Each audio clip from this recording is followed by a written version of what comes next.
Hi, it's producer and editor Charlie again with a pre episode disclaimer. When we recorded this episode, Sue Johansson was still alive. Unfortunately, she passed on June 28th. Our hearts go out to her family and to everyone who loved her. And if there's any kind of heaven, we're confident the sex there has gotten a lot safer and a lot more fun. Enjoy the episode.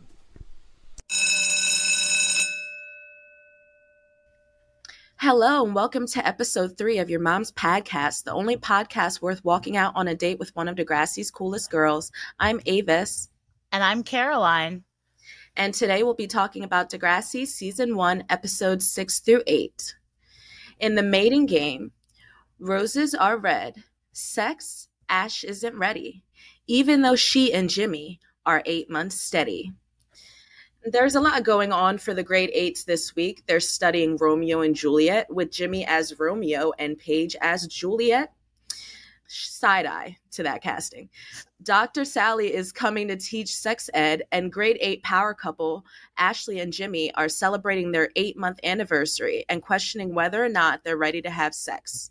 Over in grade 7, the kids are making websites about animals while Toby pines for Emma, even though she only has eyes for Sean. All right, so let's dive in. There's so much going on this week in grade 8. You almost forget about them over in the corner. The main overarching thing is that, it's Jimmy and Ashley's 8-month anniversary, which is, a huge deal because they're like 14. No, nothing lasts 8 months when you're 14. One thing I want to say right off the bat is, like, not only does Ashley decide that she's going to give Jimmy her virginity for their anniversary, but she buys him this like $50 chain. And Jimmy, who it's not established yet, but spoiler alert, down the line, we learn Jimmy comes from some fucking money. And what does he give his girlfriend, who is about to give him, what does he call it, the ultimate gift? He gives her this shitty clay heart that looks like Angie made it. Literally, I feel like that Paige is coming from all angles, just trying to get in there. But she does have a point. Like, what I feel like it's more shade to Ashley, though, in retrospect, because it's like, why are you dropping all this money? Like, you don't have to buy him all this stuff. Like, I'm a 20-something. I was not buying gifts for people that I was dating 8 months. I didn't have the money for that as a 20-something. And she's 13 and she's got dough. Like, in that economy, that's impressive. Like, in any economy, that's pretty impressive. Ashley always has money. She's got $80 to buy JT out of the election. She's got condom money. She's got next day delivery condom money. And then she's just like allowed to say, oh, it's girl stuff. And her mom questions nothing. That's the that's the kind of money we're working with here that Ashley has at her disposal. But so it's Ashley and Jimmy's 8-month anniversary, and Ashley decides, maybe it's time to have sex. And there are 2 reasons for this. Two very recent reasons for this. One is that Dr. Sally, played by Canadian icon Sue Johansson, who we wish was a guest. So yeah, definitely. I used to watch so much Talk Sex with Sue Johansson. It played on like the HBO After Dark stuff. Mm-hmm. And I learned a lot from Sue Johansson.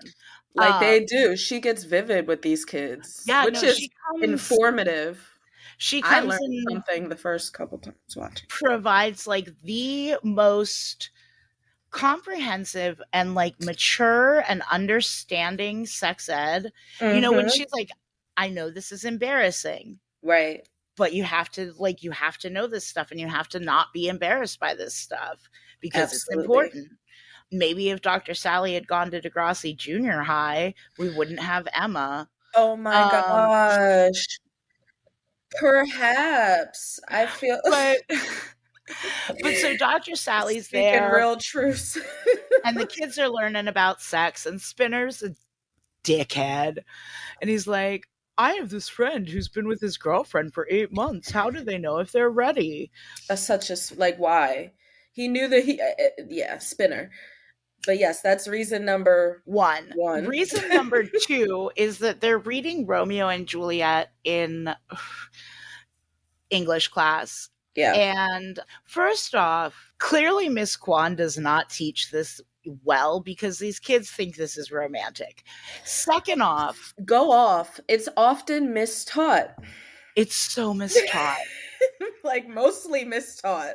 Like I don't know if like why do you pick out every other minute detail and not the actual fact that what star-crossed means and the fact that it's not something to aspire to and the whole point of the story being told the way it is as a tragedy.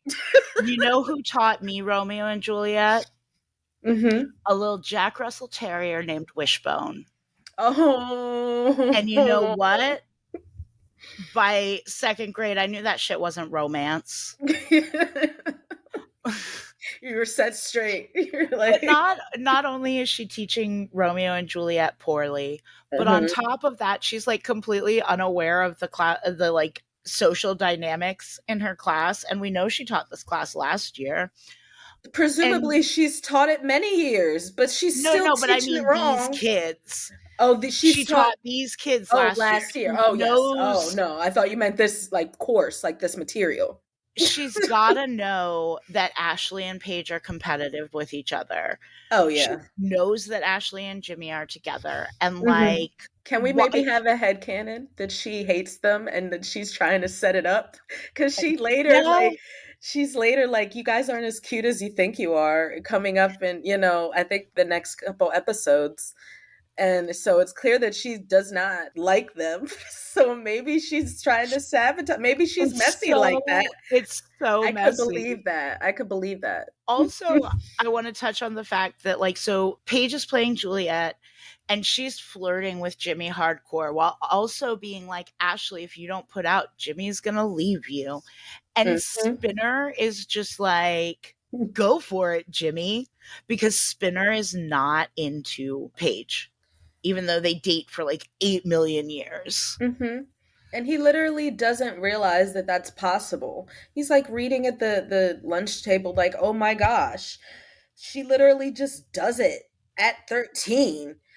Wow. Like you're 13. You should do it. That's literally the thought process. And Jimmy's like, he's like, you have a craving for fries. Somebody doesn't have, whatever dumbass shit he says, somebody doesn't have fries, but somebody else does. You go where there's fries. 2 diners, right? Yes, 2 diners open. Like, dude, why? Because he doesn't like Paige. Because he doesn't like Paige. So Ashley decides to give Jimmy the ultimate gift, which is not a Ferrari. It is her virginity. And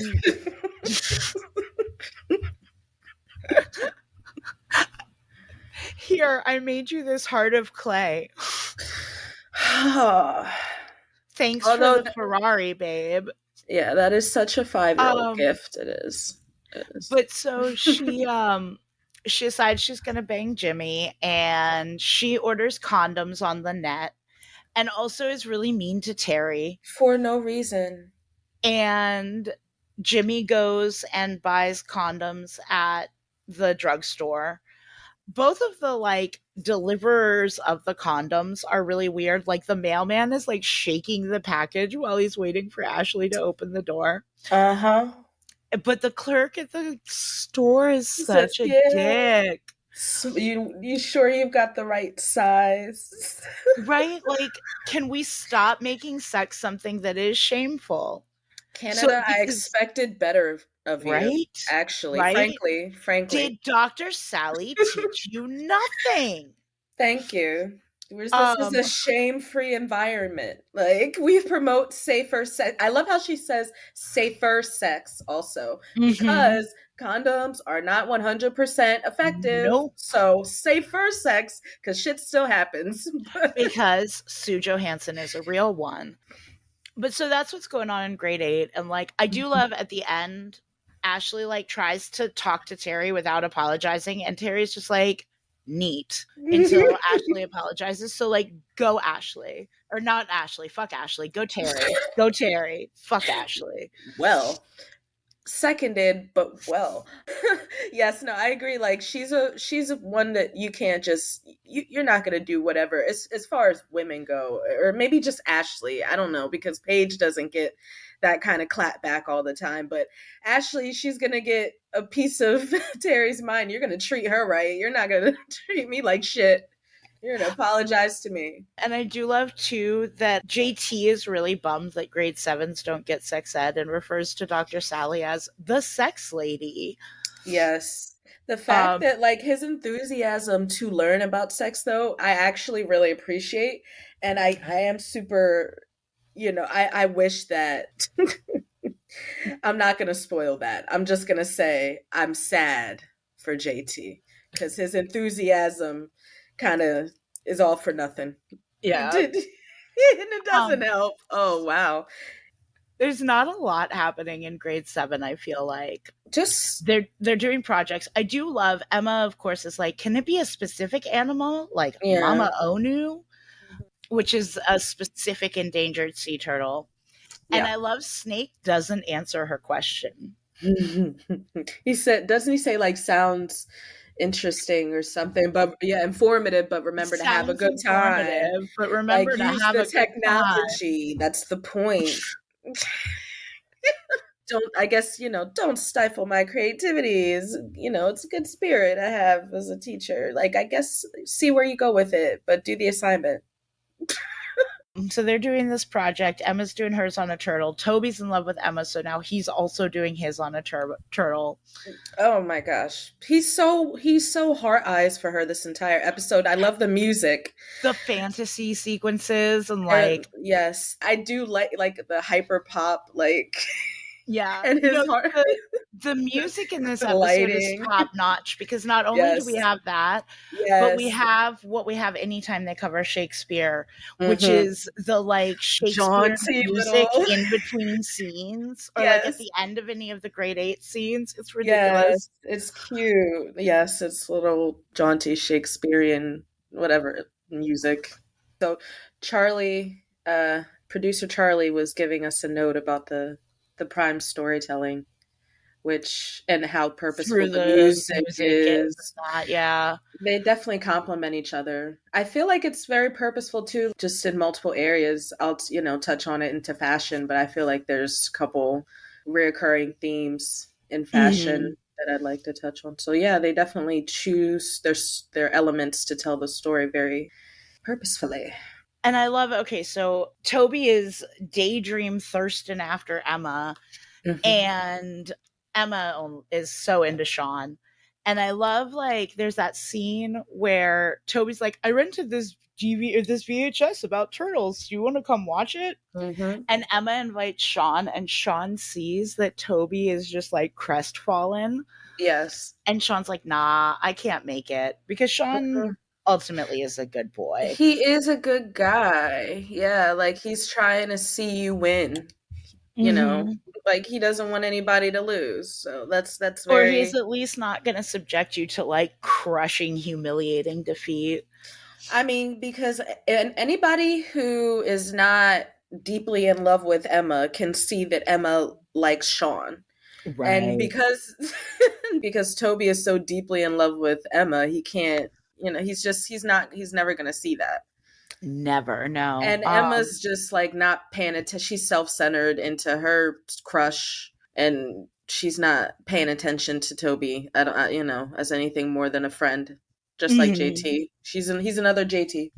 But then Emma ends up blowing off the VHS about turtles so that she can help Liberty with the grapevine, and then she stays past that to be with Sean, which Hmm. Toby is rightfully pissed about. Like, you don't have to be into me, but like, don't bail on Right. plans and not even bother to let me know. Absolutely. Um, but Very Emma's a valid. bitch. Emma's very self-centered, and you know, Ultimately, Emma's gonna do what Emma wants to do. You be yep, damned. You specifically be damned and your feelings. She's like, well, yeah, we got to talking. She definitely plays it off like, no, I'm gonna call you out on that. Like, I appreciate that Toby does say, right. no, you didn't think to call. You didn't think to like let me know that you weren't coming. Like, I just assumed that you were held up with liberty because that's what you said you were going to go do. You know, like Yeah. you piece of shit. Like he's very articulate about his feelings because he's so deep Ever in since the Parents' thicket. Day, he found He, his like he found his he's hitting guts his, and he's just like, you're not going to do this. I'm going to assert myself in a very like, you should feel like a piece of crap for treating me yeah. like this. Like, I love the ways like, and you didn't think to call, like, go off, Toby, thank you. Because it's just like she's not considerate. Like, you know, she's like, No, huh? she's so inconsiderate. She's like, but I'm Emma. Right. And I think that's kind of the gist of the episode. Do we have a couple of segments we want to get into? Yeah, Um definitely. that's one of the segments. Fashions, this, yeah, we usually like to do fashion up top, right? Yeah. Yeah. So, yeah, we can start with the fashion. I want to point out a couple of things with Emma. One Hmm. is she is wearing the same shirt she wore in Eye of the Beholder. Yes. The orange. Two is this is the first we see of the iconically misguided tri ponytail. Oh my god. You It's you pay choice. so much attention to her hair, and admittedly it just looks like a pile of straw on top of her head sometimes. And I don't mind whatever the messy bedhead look, but that's 9 times out of 10 what I feel like she's going for. And I don't always Yeah. see a style, so kudos to you, Caroline. And we have the second appearance of the dolphin pants. Do we? I love We that you pay do. attention to Emma Oh, more you than gotta I track the do. dolphin pants. You got to track the dolphin I'm pants. tracking the dolphin I'm pants. I'm so happy you are because I didn't. I did not. I was just paying attention to the orange and blue complementary tops in the scene where they're planning to watch the video, because Emma has on the orange top that has like, you know, faded. The heart on. Yeah, and then Manny has one with like a jewel detail around the collar, and it also has the same sort of faded cloud looking pattern. I It's mean, like you know, tie-dye, however. yeah. Yeah, it's like I feel like it looks like tie-dye, but I wear so many different kind of tie-dye that I don't know why I didn't see. I feel like it was like acid wash or something. It just wasn't looking like tie-dye to me. But yeah, they look like a pair was more my point. Yeah. It's just like because Manny doesn't have a function other than to be like, isn't Emma doing a project about the Mama Onu? Yeah. Like Just like she's steady calling Toby out. yeah, like Um that's literally her function. She's not saying anything about, oh, my project. What is Manny's project about? I would like to know what Manny's project is about. Anyway, Sean's yeah, is about Spinner Spaniels, which are hardly endangered. Fuck you, Emma. Fuck it you. was never. First of all, he did not dwell on any specifics about the animal, so she could really fuck off about Yeah. that. Like, and her pretentiousness, This is for no an reason. Emma Nelson slander podcast. We must reinforce this. If you come, she does have her moments. I don't think this episode is one of them. No. Anyway, What JT's fashion did Hawaiian you? shirt, Yes. I love it. It's a look. I think it's such a cute, because he's always wearing the backwards hat. So his hat doesn't really match the shirt, but I think the shirt itself is really cute on him. And Paige's outfit during the kiss read in Kwan's class, from head to toe, is actually a really cute outfit. Yeah. But like she's trying to be all, oh, I'm What's she about to wearing in kiss that your scene? boyfriend. So it's a tank top, and it's like a studded tank top, and it's a belly, you know, she's got her belly out, and she's got the crimped hair going on, and really cute choker. And I'm like, okay, you're serving, you know, you got the bling bling look going on, but it's clear that you're about to kiss her boyfriend, and that's why you wore that outfit. So Right. it was very carefully curated. Um, I have a little bit of an unconventional shots fired because it's shots fired by the writers at Ashley.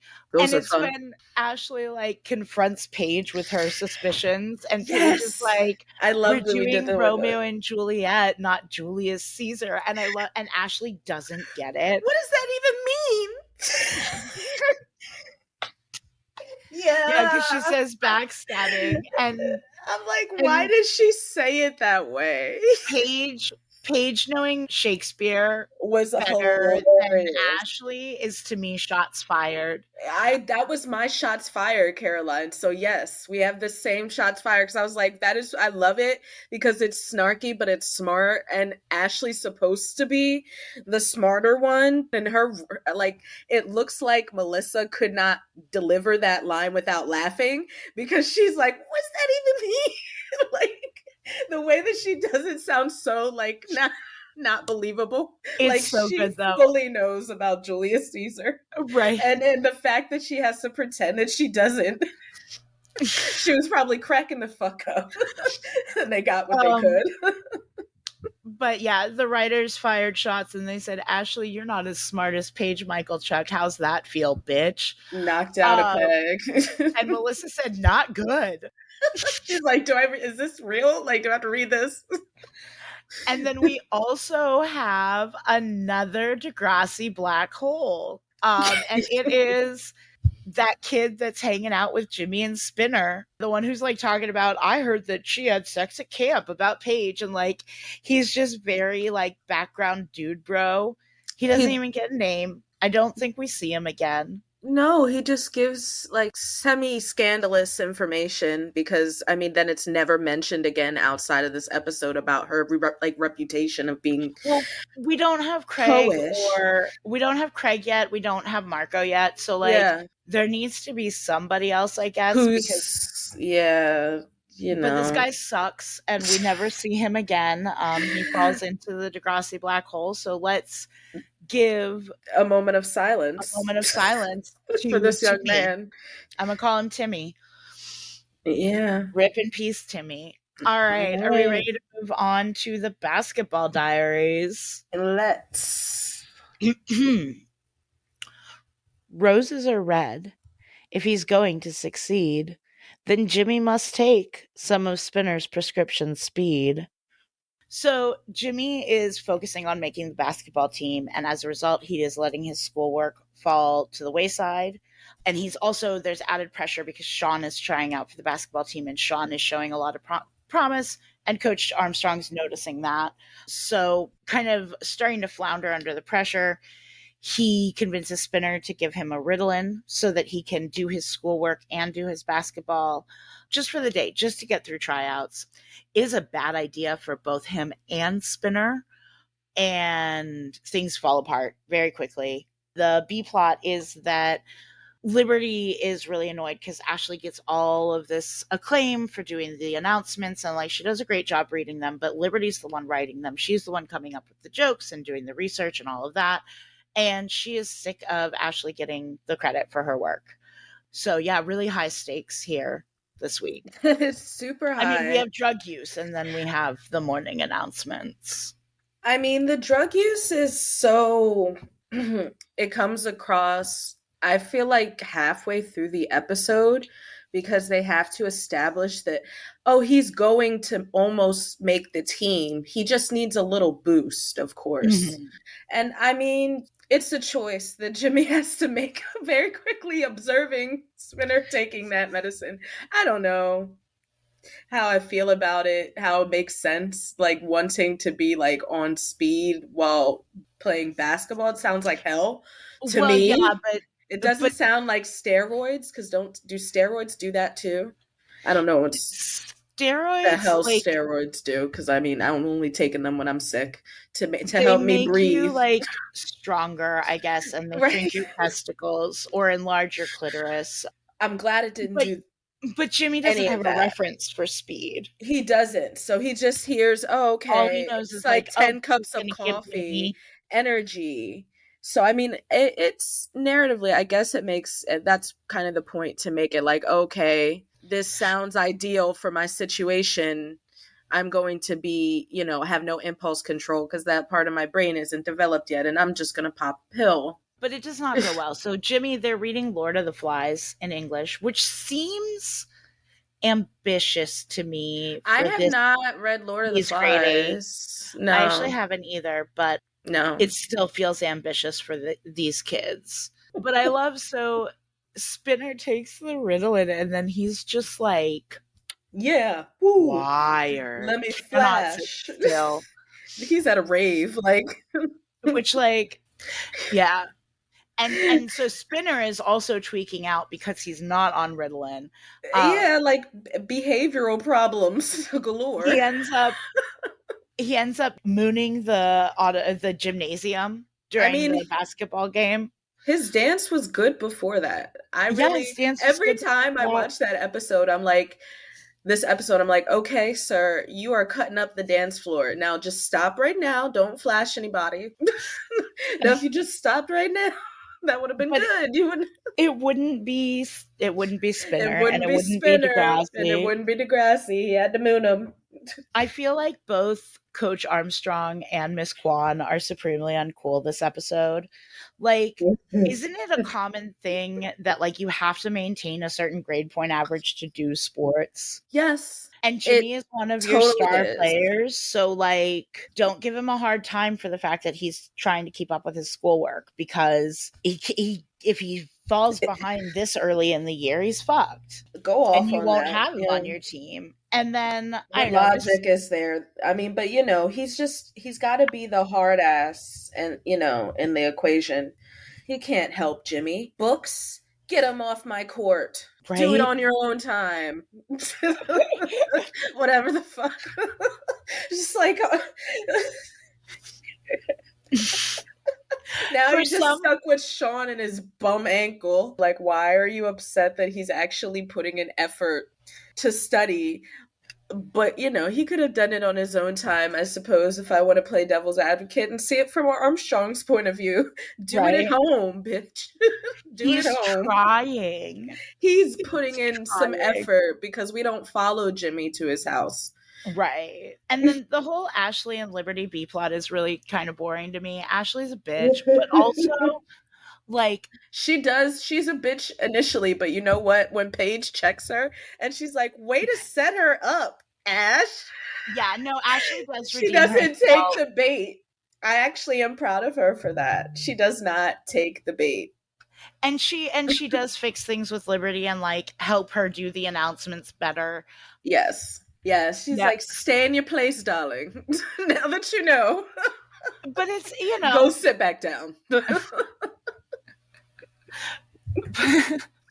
To Ashley's credit, I kind of want to bully Liberty in season 1. Like, obviously not for real. For real, I'm 35. I'm not going to bully a child. This is not a bullying middle schoolers podcast. It's not. Endorse. We do not endorse bullying of middle schoolers. But if I were a mom and my friend were kids with Liberty, as much as I would appreciate Liberty, I would also find her so fucking annoying. Yeah, her dad does know the mayor. Knows the mayor. And if one of those ragamuffins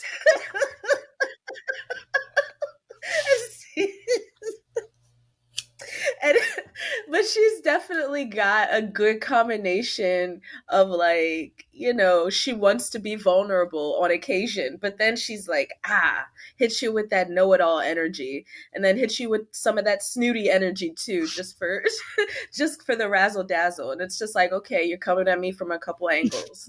I need you to be consistent. So now she wants to be on camera, but then, where did this come from? Oh yeah. Oh shit, we missed a fuck. Our producer Charlie has brought up a good point.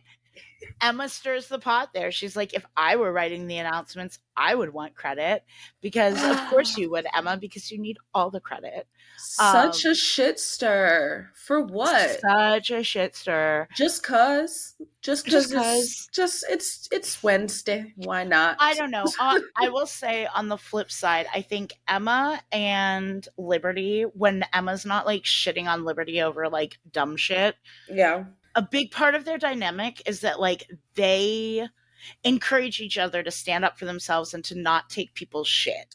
They do. Um, I mean, like, even though their friendship has what eventually happens to it, I think their overall friendship is pretty good. yeah. She does kind of shit on her multiple times, but that's Liberty's choice to continue being friends with her because all the times that she shits on her, it kind of comes out. So, anyway, Mhm. I think that that's a good point that they have a dynamic that complements their personalities. They Mhm. challenge each other. They definitely challenge each other, which I mean, Manny doesn't typically do unless Manny's like, rare, and that doesn't come out till later. So, Yeah. once again. So I want to shake the segments up because I want to start with my favorite because this episode has one of my all-time favorite shots fired. Okay. And that is, oh my God, I love it so much. I've loved it since the first time I saw it. So in English class, Miss Kwan is like giving Jimmy a hard time because he's clearly behind. And she's like, she asks him what character he thinks he relates to. And he is like, the main character. And she's like, okay, Jimmy, it's an ensemble piece. Mm-hmm. Which main character? They're all the main character. And he's like, the Lord of the Flies. And she tells him the Lord of the Flies is a severed pig's Seven head. Pig's head, yeah. Um, and then after class, Jimmy's talking to Spinner about how he's struggling with balancing basketball and education. Mm-hmm. And Spinner says it's a total catch 42. He sure the hell And which does. I think Jimmy or Spinner would know what a catch 22 is because Spinner strikes me as a ska fan and he would like catch 22. But anyway, Okay. he says it's a total catch 42 and Jimmy goes, I think you mean catch 22. And Spinner hits him with, like you would know, you thought you were the Lord of the Flies. Yes, both of those. And I Yes. love it. Shots fired. And then also Sean shoots some shots before the game when Jimmy's all, I keep calling him Spinner because now he's the one tweaking out on the ADD meds. But Jimmy's all like, basketball, or whatever he's doing in the locker room. And Sean looks at him with those eyebrows and he goes, somebody had a nutritious breakfast. Yeah, cheese, egg. Like, Pure protein. I love all those. Beautiful Yeah. shots fired segment. Perfect. I feel like the shots fired category just does what I want it to. So for this episode, Yeah, my we tend to shots be on the same fired was that page. just the only one was that shake your groove thing music that is going on when Spinner's just before he moons everybody. I'm like, why does this music come up in so many episodes and it's just always like not like I just wish they played a real song. It's like really budget porno music. Yes, that's exactly what it sounds like. It's like I don't even. Yeah, so I'm gonna fire some shots at that because it's just a little side eye. Like you guys couldn't have. I'd rather him been dancing in silence. So I will say that I feel like the fashion in this episode wasn't as strong as in the last episode. I only have Paige two. Is still rocking the crimps, which I like. Strong and all day long, and she doesn't care what you think. But I will say the Ashley, I've taken to shortening her name in notes because I am lazy.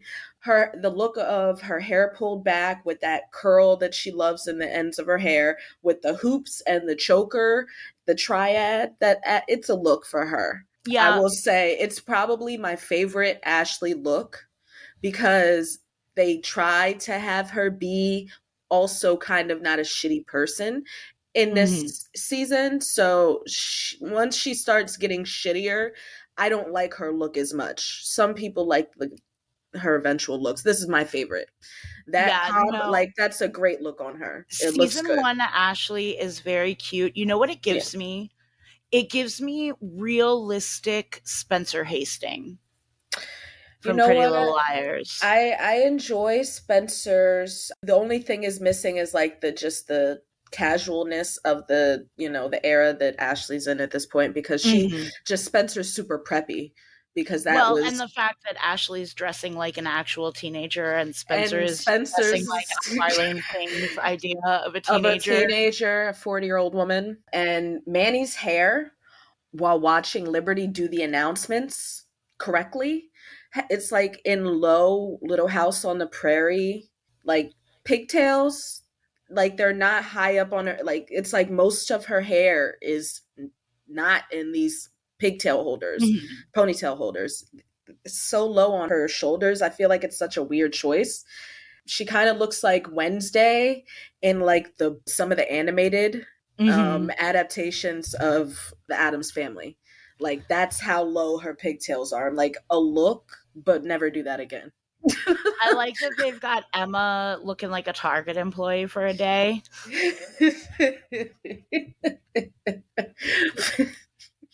Red shirt khakis.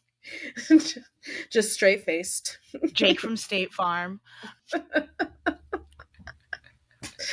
Oh my gosh. Someday she just phones it in, I swear. On the fashion. I have a Heather Sinclair hypothesis. Oh, awesome. What if the girl who's filming the announcements is Heather Sinclair? And I know what you're thinking. She's Asian and Holly J's not. But I'm just going to say, I was gonna say she's totally without Asian. giving anything away, spoiler alert, it's fine that Holly J's not Asian. It's fine. You mean that? It's fine. You mean to tell me that you're going to submit for canon that Heather Sinclair is Asian? Well, I don't think any of the Heather Sinclair hypotheses are canon. I think they're just potential people who could be Heather Sinclair. Well, that is the definition of hypotheses. So did we say cite? I think we had been saying citing. Okay, so let me clarify. It's a hypothesis. It's a hypothesis, which I will totally never question again. Because I feel, first of all, I wanted to know what other function this young lady had but to encourage Liberty. And then, but also in the beginning, tell her, I mean, it wasn't that bad. Right. Like, what is her function? So she can be Heather Sinclair for this episode. She could be Heather Sinclair. We never know. So we are now doing the Heather Sinclair hypothesis, which actually rolls off the tongue a little bit more. HSH. Let's go. And I say that we have a Emma moment because Emma sees her future husband's booty for the first time. She is in the audience. You're right. We get like a shot of her face. That's your husband, Emma. Yeah, that's your boo. That's the future. That's the future Mr. Emma Nelson, because you know she made him take her last name. Oh my gosh. Like an empowered woman should. To transition into Secrets and Lies. In Secrets and Lies, the grade 7s are doing haikus, so we figured we should too. Ashley's dad is gay. Sean is poetic genius. Emma, you just suck. Ashley's dad is back in town, and her hopes are high that sparks are reigniting between him and her mom. Unfortunately, she is reading the signs wrong. And the secret she's not picking up on is that her parents aren't in love. It's that her dad is gay, and Ash is not handling it well at all. Over in grade 7, it's haiku week in Kwan's English class, and Liberty's poem is all about JT and her love for him specifically. JT's not in the mood for oatmeal, and so he comes up with a daring plan to convince Liberty he's gay. This episode, I kind of love this one. I do too. It's a fun one. And the first thing that I'm going to say is I know that this is an Ashley Kerwin slander podcast, so forgive me. But Ashley's not out of line here. She's No. not mad that her dad is gay. She's mad that her dad lied to her. And like especially when she finds out that like she had met his boyfriend before and he had been at their house for dinner and like Mm-hmm. that's a betrayal. It And is. like, yeah, I'm sure that some of it too is adjusting to the fact that her dad is gay because that's not something that she knew about him. It's Mm-hmm. not something she expected because she's always known him as a straight man and that can take some like adjusting to. Yep. But she's mad because he betrayed her and that's valid. Oh yeah, I feel like that's a good place to start in terms of I think how we both feel about the episode if from at least the big plot in the episode from Ashley's point of view. She's not wrong. I do think the only thing that was well intentioned was trying not to upset her. Parents often try not to upset you, but then ultimately, okay, well, I'm upset because you lied to me, but I'm also upset because my life was upended with no explanation. It would have Mhm. been more, it would have been less traumatic for me to know that you guys didn't break up for no reason just because you hate each other. She assumes because they don't seems like they don't actually give her a reason. She just fills in the blanks that I guess you Right. guys can't stand each other because that's the only that's the only thing I haven't observed anything else. So it just seems like if they had maybe had a healthy dialogue with her, they're avoiding the hard conversation as in her having a reaction to it. She's Mhm. allowed to have a reaction to it in the moment and then they can still go on and do what they're going to do. But you could talk to Right. her and not make her kind of fill in blanks herself as a child. Well, and she's got the added blow too of the fact that she thinks her parents are getting back together Yeah, because they didn't have that healthy because dialogue they with didn't her to have that explain why they dialogue. broke up. And okay, so I sympathize with that. I hate how much I'm sympathizing with Ashley as we do this show. Her arc in the first season is It's good. It it's don't fine. it's Yeah, no, it's relatable. yeah, My this is not a parents season did the 1 flip Ashley flop slander multiple podcast. times. Well, I understand that. when I was born, my grandparents, my mom's parents were divorced. And Mhm. then when I was like 3 or 4, they got remarried to each other. Mhm. And so I kind of always had like that shaped my idea of what divorce was it wasn't Yep. it was like a break you took. Yeah. And when I was 12 or 13, my stepmom got pregnant for the first time. Mhm. And obviously I was 12 at that point. I understood what divorce was, but there was still that part of me that like, Yeah. was like, but isn't this what happens? And so it was really hard for me because I had to let go of and grieve the idea of my parents getting back together, even though it would have been horrible if they got back together. Yeah. And I feel like Ashley's going through that same thing. So there's a lot that she's got reason to be upset about in this episode. And I She think they does. handle it really well. Her pouring the milk on Paige is a little bit excessive, but also Paige can say she was just trying to help, but you know that she wasn't. Paige is Terry's face gives it away so too. Terry gives her a look at some point during all that, and it's just like, Mhm. seriously, Paige? You're going there. Like you're Paige. You don't Paige. need you. Paige Michael Chuck. She goes there. Oh my gosh, it's hilarious. Um, I mean, again, a moment where she's trying not to laugh. It's like, Tara, I was trying to help. the hell? Like you're trying not to laugh Fuck. because you just number one, like I'm sure it was the actress, but number two, you low-key deserve that shit. Because why are you? I mean, I don't know. It's It's so not good. really your place to do that.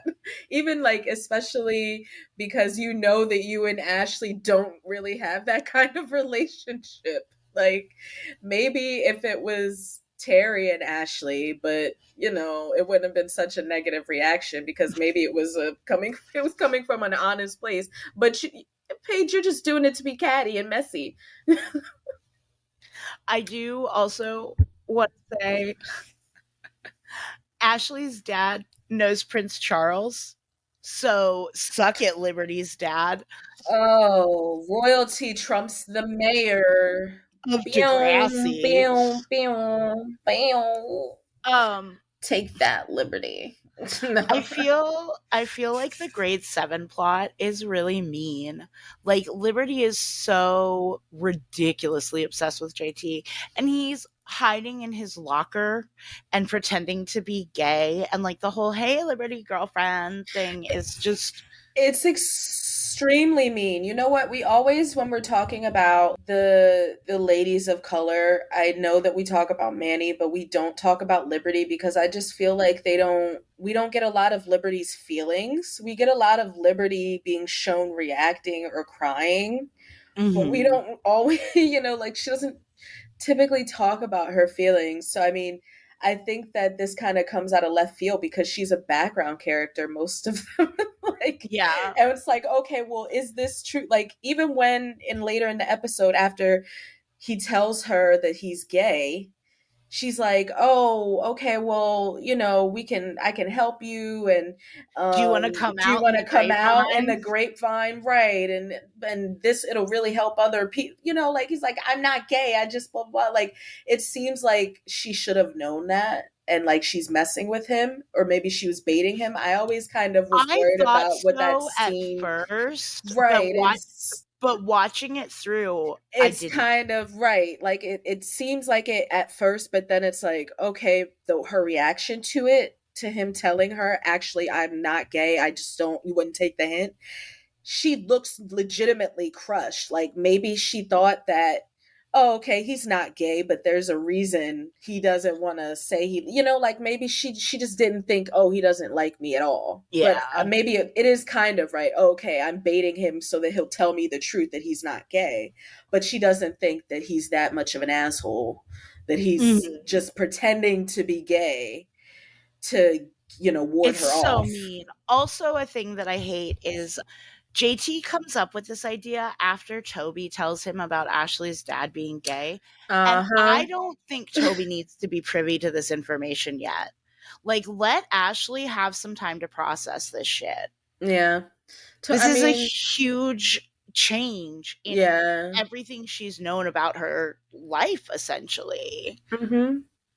Yeah, I think that it's treated with like not a whole lot of sensitivity for how much of a punchline it still is at this time. It's like it's not taken seriously, but Ashley is actually having to go through like you said, a mind transforming issue and around the revelation that her dad is gay. So she's trying not to lose her shit.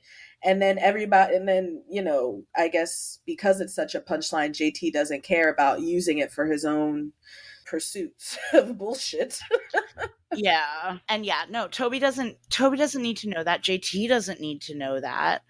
Like it's not a thing for Ashley to be ashamed of, like that her dad is gay, but Mm-hmm. it is something she has the right to process.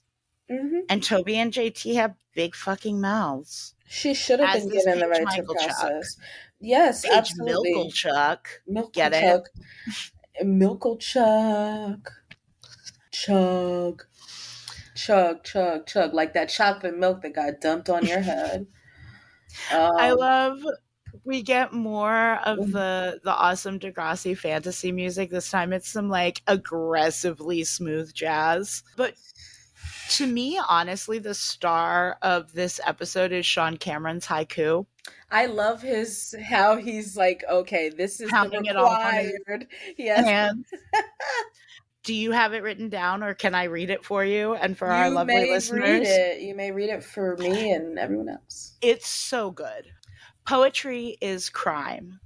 No idea how to rhyme. Stupid waste of time. Perfection. It's a really good poem. It is. And Kwan can only say with her smarmy ass, like, well, it actually does fulfill the assignment. So whoop de doo for you. Yeah, but Basically. kudos to her. But kudos to her for actually, but she's very like she does that. She does it with a little bit of salt. She's got to Yeah. throw her little bit of salt in there while she's giving you, your props. She's got to. Liberty's poem, I think, also deserves an honorable mention. She put her whole heart into it.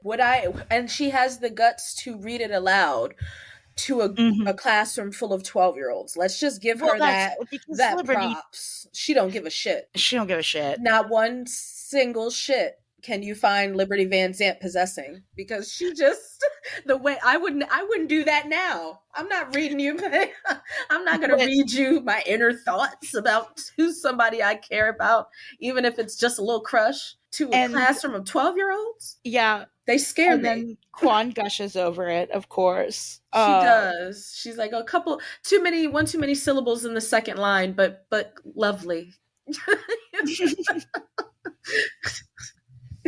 Quan does want to meet the mayor. Oh my god. I just have to shout out, to not to bring it too much back to the 8th graders, but just that dolly zoom when Ashley finds out that her dad is gay. Yes, I wrote that in my notes too. It's so... It gets me every fucking time. I promise you. Just like, she's like, like this, the drama. What, is he gay? The drama, right? She's like, I was kidding. Like her smile getting more manic. Ashley's so extra. Oh man, she did not see that coming. But yeah, what was Emma's poem? I just remember the last line, her haiku. Did you write hers down? No, I didn't.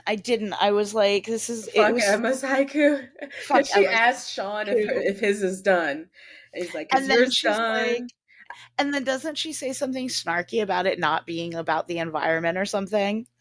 No, she just says it to. She says the whole line. She says the whole haiku, but the last line is all I remember. It's like, early death, our fault. And then she says it's about the ocean.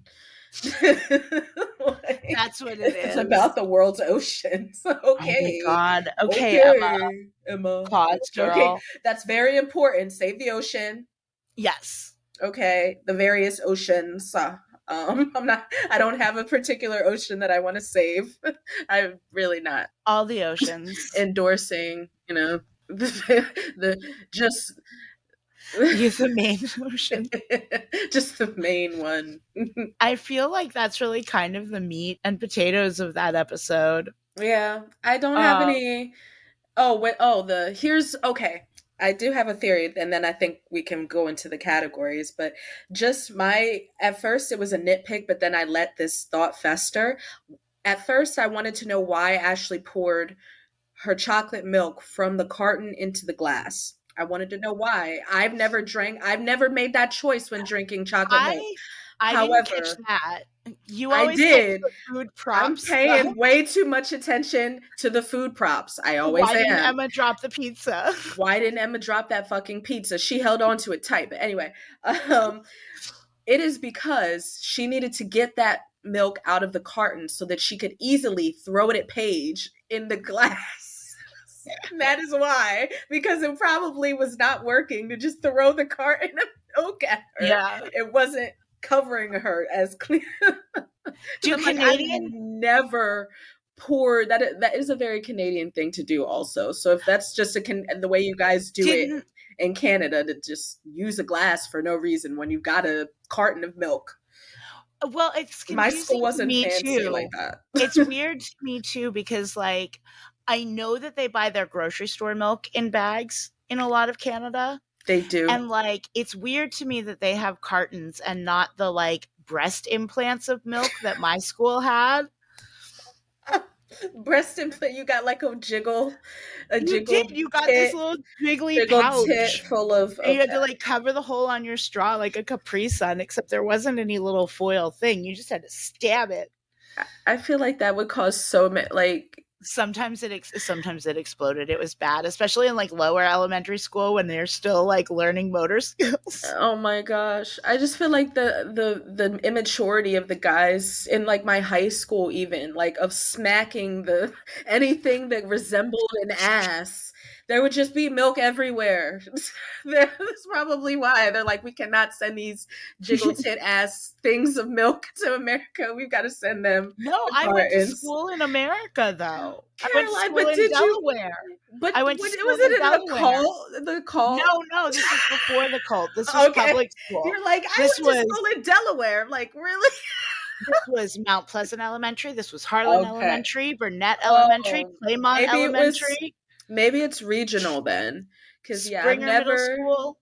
So if this was a whole district of. Yeah, the Brandywine School District was like, here is a breast implant of milk. See, we only got cards. Oh, I actually have the two black holes. Can I do the two? Oh, yes, please do black Yeah. I'm holes. excited about these black holes. So, JT is Toby teases JT about a CD, the CD that he has. No, it's Liberty that teases him, and he's like, "Oh no, it's my sister's CD." We don't ever hear about his sister again. Black hole, R.I.P.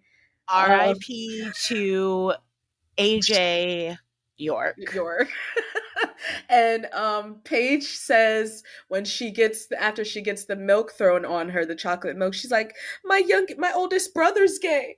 Taro's trying to help, implying that she has a younger brother. So R.I.P. Well, Her yeah, oldest she said my oldest brother is gay. so there's at least one more So brother. there's at least one more brother. Michael Chuck. Michael R.I.P. Michael Chuck. We hardly knew ye. There we go. The only thing that I really noticed for fashion is that Quan can rock a sleeveless turtleneck. It's cute. She can. I'll give it to her for her sleeveless turtleneck game is on point. I liked JT's orange outfit, his whole orange ensemble when he's got the mustard on his face. When Liberty's like going in and out of her little fantasy. Yeah. He's like, the fuck is she looking at me for? His whole outfit is really, it's a quintessential like JT outfit. I'm like, okay, if I was thinking about if I were to dress his character like for an animated series, I would put him in this outfit every day. So yeah. And Manny and Emma wear matching jean jackets in that scene also. They're both wearing jean jackets. They're looking like Bobbsey twins again. It's cute. Because the writers are just like, fuck Manny and any individuality right now. We're going to just lump you in with Emma. Avis. Mm-hmm. So let's bring it back to the mating game. Do you have any shining stars for the mating game? Let me run that back. That was a second ago. Okay, so I feel. Do I have any shining stars? I personally want to give it to Ashley and Jimmy because they end up being mature. They communicate well to each other, you know, and Jimmy's like, yeah, no, we didn't end up having sex. And he's not like, Ashley didn't want to, she's a prude. And like, yeah, he's not like, we agreed we're not ready, but he's still like, he saves face for everybody. He does, but then I have just a little note on that because Ashley ends the episode by telling Terry, oh, so Jimmy was okay. Well, you know, Terry's like, Jimmy was okay with not having sex. She's like, yeah, he was cool about it. Entirely cool, actually. Like, she's not sure why, you know, like she's doubting the fact that they mutually decided they both weren't ready for sex. I didn't take it as doubting. I took it as her like being impressed with her boyfriend for having that maturity. Oh, you took it as her being impressed. Oh, I took it as her being like, he was entirely cool about it. Well, fair we enough. We interpreted that differently, but I think that they're fair for the maturity and that they didn't do it just for peer pressure's sake. So they can have the shining stars. And I don't think that there's going to be any disagreement on the super bummer of this episode. Mm-hmm. But why don't you tell me yours? My super bummer is, I mean, it's Paige, just because I think that she just needs to stop being an asshole. Yeah, just for the sake of wearing a cute outfit. Just wear the outfit, Paige. You don't have to kiss somebody's boyfriend to wear a cute outfit. Or bully Ashley into giving up her virginity. Just because I felt like it. Just because she felt like it. Just to fuck with her and see what she would do. And honorable mention, because he's a plot device, not a character, but the fucking convenience store clerk, fuck that guy. Fuck that guy. Fuck that guy. Do you know how many You are kids making have sex more probably shameful. do you know how many kids in Degrassi have probably gotten Gotten an STI STD. or pregnant because you shamed them out of buying condoms? Fuck yourself, guy. That guy is probably the reason we have Emma. He shamed Spike and Shane and they didn't buy condoms. It is canon. That's what happened. Shame on Uh, you. Shame on you. But for Basketball Diaries, I feel like my shining star. It's Ash, and this is controversial, just because I think that she did not take the bait. She did not take Paige's very easy to take bait because she's been lapping the shit up all season. She actually mhm. does a 180 and decides to be sweet enough to Liberty to give her the confidence to perform well on the announcements. So she gets a shining star for that because I'm sure that was working on her. Like that was some Mhm. effort. Like that was that that was not easy for her to do. Yeah. Yeah, but it's also she was a bitch at first, so like It's a it's a catch. shining star with a footnote. Oh, we'll Um give her a footnote. That's fine. This is still an Ashley Slander podcast, but I've got to let her. I'm not yeah, going to be a player hater. I have to be. I have to give credit where credit is due, and I feel like she did actually do more than I expected her to do. Every time I I watch it, I'm like, you kind of went, you went up like a bar above where yeah, I no, expected you to do I go. So respect that. I was just gonna give it to Manny because I don't think anybody's shown this week.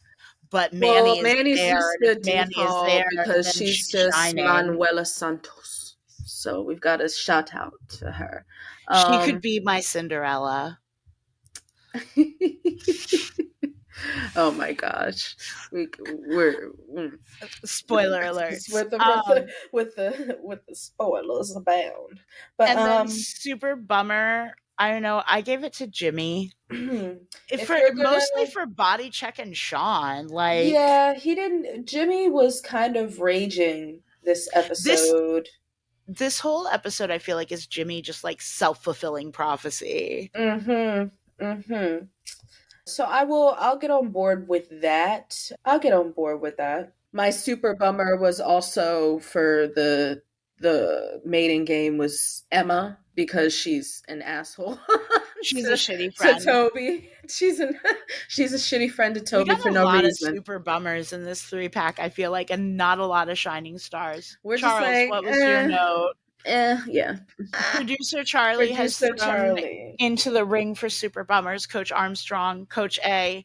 And he's right for like shaming Jimmy for like wanting to do school. You've Mm-hmm. got him sitting on the bench. Let him fucking read. He needs to do school too, Coach Armstrong. Right. Secrets and Lies. Shining Star.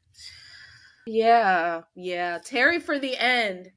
Terry for Terry for the being end. thank you, producer Charlie. We have but Terry is just a good, so that is just a good to just shout. We didn't talk about Terry being a good that much in this three Yeah, pack. she kind of So plays the dead mom card, but like she in the does, best but way. in the way that needed to be played because, you know, it fair. You have an opportunity to have a relationship with your father. He is alive. You I don't can have work that it choice. out. I don't have that choice. My mom is fucking dead. She was walking like the power in her, like she walked away and then she spun on her. Like, no, I'm coming back. Like, you, my mom is dead. Um, Not to laugh about dead parents, but like Terry plays the dead mom card, and it's fine. When you have a dead mom, you can play the dead mom card sometimes. yep. I would also give it to Sean because his poem is perfection. I He think just that earns him a shining star for the week. I would put that poem on the fridge. God damn it! I certainly would put that poem on the fridge, and I would walk past it a lot and read it and just chuckle. I would. It's a I good. would. I would publish it in my quarterly family newsletter that you send out to all the family and friends. I'd be like, Sean is doing great. He made the basketball team and he wrote this haiku. Oh my gosh, those are things that people do. Or I at think least used to do. I was gonna say I feel like social media now does I that. I feel like once again we have a lot of super bummers. We do. JT York. Yeah. Yeah, JT. I also got to give it to Liberty because it super bummed me out to watch Liberty like just making an ass of herself over JT. He does not really gain self-respect when it comes to JT though, so we just need to let her slide on that one. It's still super We bummed just me need to. out. It bummed me out too, but it's just gonna keep bumming us out, Super Caroline. We're just gonna keep bummer. being bummed out because it doesn't get better. It does not get better with age. Just keeps. We just gotta give her a pass on that because God darn it, if she's not a simp for him, man. Parents are eligible for super I was bummers. gonna say both of Ash's parents go in that super bummer category because y'all could have had a conversation a year ago with this woman and she would not be spinning out right now. Like, I give it a little less responsibility there on Kate because it's not Kate's place. It's not Kate's place, no. But even though she ended up doing it, your dad is gay. Sorry. The way she said it, it's like, make no mistake, your dad is gay. I mean, I feel like though there's a difference between saying I'm not gonna like out you, I'm not gonna put this information out there, it's yours to tell, and essentially being asked a direct question. Like, yeah, Ashley didn't really mean it, but Ashley directly was like, and I think, I don't know, I think I get it. It's still not cool, but I get it. It's not cool. However, as you pointed out, it is not her secret to tell. But she's like, but you didn't say that if she guessed, I couldn't confirm. Right. You did not say that. You should have dealt with it sooner, dude. You should have dealt with your shit. So yeah, he's even though he doesn't ever, I think he doesn't ever come back. But, you know. No, he does, remember, because Craig beats up Joey after he has spoiler. Right. Spoiler. He's around. He does. He's not Black Hole. He's just and he sends Ashley to kind England. of absentee. He's around. Yeah, he's around. He's because he starts Ashley's exit to to the show. So yay for the appearance. No, because she comes back.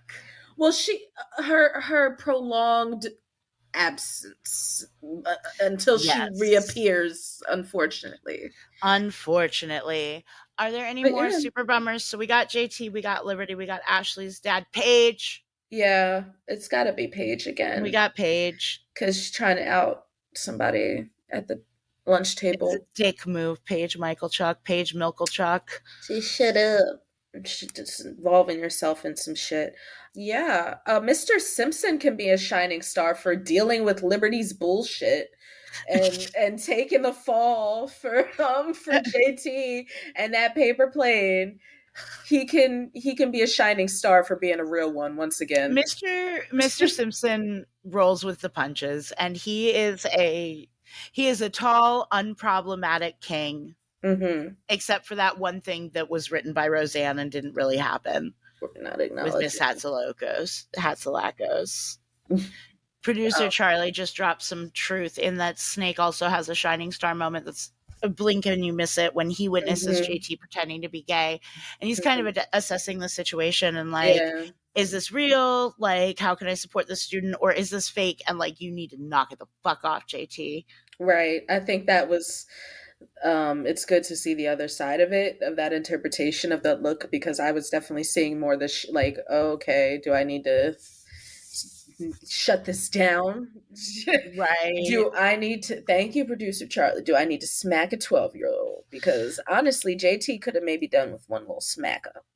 Right. Little smacker. But no, he learns this. He comes around morally, I suppose. And so I think all that's left for this week is to ask the ultimate Degrassi question. Does it go there? Does it go there? Does it go there? What do you think about the mating game? Yeah, honestly, I enjoyed the mating game. I did enjoy it. It goes there in terms of like, it is very candid about sex in an informative way. Very candid and informative. It's one of the things that I like about Degrassi is it takes its viewers seriously, especially like the earlier, and especially when you go back into like junior high and high, but like even even Degrassi Next Generation, like by and large, it treats its viewers with respect and it's open and honest about things, unless those things are weed. It treats its Mhm. subjects with respect. And yeah, this is really good, comprehensive sex ed. And Yeah. I respect that. And I think the Jimmy Ashley thing is very real. I think it endears both of them to you. I Mhm. love them like blowing up the condoms. You could also Yeah, argue it's that cute. it doesn't go there because Jimmy and Ashley are going to go all the way and then they And don't. they don't. I think Um, it's like it's Degrassi at its finest, and like, we're not always going to give you what is salacious, but we're gonna give you what is realistic. And no, it's it's definitely not, a top. sometimes the realism is some people get, sexual social diseases by the ravine. Sometimes it's Sometimes we it's have a discussion about sex and we're informed now, but we don't have to have it. We're not ready. let's make balloon condoms instead. Yeah. It sets the tone that Degrassi's going to discuss sex openly, Hmm. and that like this is just our first introduction to it. Really, there are a lot of different ways that kids are going to react to sex, and we get to see a lot of that. But I think it's like in grade 8, like I really like this episode. I think it's a top tier Degrassi episode. Yeah. Basketball Diaries, I want to say that it goes there because there's drug use, Drug but it's use, but like it's kind of inconsequential drug doesn't. use. I don't like Yeah, it. It's Jimmy boring drug doesn't make the use. team, but I feel like later in the season he's on the team. Maybe I'm making that I up, or was it's gonna season say 2, that but too. I think so. I think there's he does something that's we'll like find he's out. suddenly there's he's athletic again, and that's relevant. Hmm. So the consequences, they are not very long. They're not. And Yeah, yeah, so I think it kind of out of the 3 pack, this one probably falls flat. It's, it is very snugly in the middle because it's just it's like, entertaining. it's fine. Right. It's I enjoyed entertaining, watching it. but it's like, is it one of the ones that I would rank up there with the mating game? No. Mm-mm. No. Yeah, there's no consequences except for Sean, Sean's leg, and Sean's got a bum leg now. the stakes are just low. The stakes are low. I think Secrets and Lies goes there. I It think does. It does. that We've I got really that. We've feel got for that. Ashley in this episode. Like that is heavy. I mean, It's an emotional, to like, learn in like a complex 12-hour issue. period that your dad is gay, your parents have been lying to you, and that Mhm. your dad has been in a long-term relationship with a man that he brought around you And and brought right. into your family home. Hmm. And like You there's a feel good there's chance. betrayal, like with yeah, I yeah, got the feeling that like when Christopher came over for dinner, yeah. Ashley and whatever his name are, or not Ashley, Kate and whatever his name is, were still married. There's a good chance that if that's the case, that Kate didn't know yet that he was gay. Mm. And like, that's a lot. That's fucked up. That's a It lot is. for a girl, for a kid of that age to handle. And does Ashley handle it gracefully? No, she does not. But can I fault her for that? No, she's Absolutely still, not. honestly, She's a little baby. she doesn't handle it as bad as she could handle it. I honestly think, all things considered, her turnaround and her willingness to still have that relationship with her father, even despite what Terry said. She could have said, "Fuck you, Terry. I don't care. I don't care about you and your dad." But no, like, this is this Right? different situation. I'm allowed to have my feelings about it. But she seems like she's willing to, and she does, as we see, continue to get closer to her dad and his Mhm. husband. Well, his soon to be husband. Spoiler.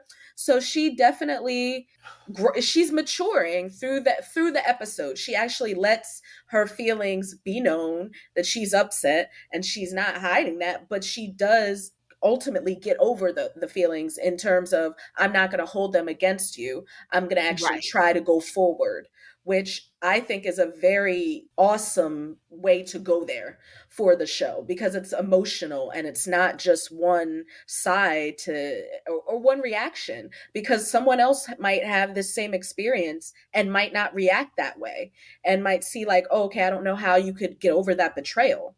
Like, my life was fucked up because of Yeah. you. Like, there's a bunch of different ways to, and I think I like the portrayal of Ashley in this episode, because she's not perfect. she's not the personality that she wants to portray, that she's can just handle everything and she's mature and I can handle sex even though I just can't say sex and I learned about it 10 minutes ago. Like Mhm. that kind of attitude from the mating game. She's not, she gets knocked down a peg, but she actually does rise to the occasion. So I think for just that arc alone, it goes there. And, And I think Liberty's pain is very real. To not only have the crushing realization that the boy that you have a crush on is not into you, mm-hmm. but that he is so not into you and has so little respect for you that rather than say, "Hey, I'm not into you," he fabricates being gay. That's hard Which hitting. It's actually extremely nice to not, it's relatable to have that portrayed on television and like this because is that happens so often. but like think about it, like this is 2001, hmm like you're in 7th grade. I don't think I knew anybody in 7th grade who was out. No. And like even though there were plenty of us that were like LGBT friendly, hmm it was still kind of social suicide that Oh yeah, JT was absolutely. willing to like To potentially go have there. Yeah. everybody thinking he was gay in order to avoid telling Liberty, "Hey, I don't like you." hmm That hurts. That hurts. And that I think that went there too.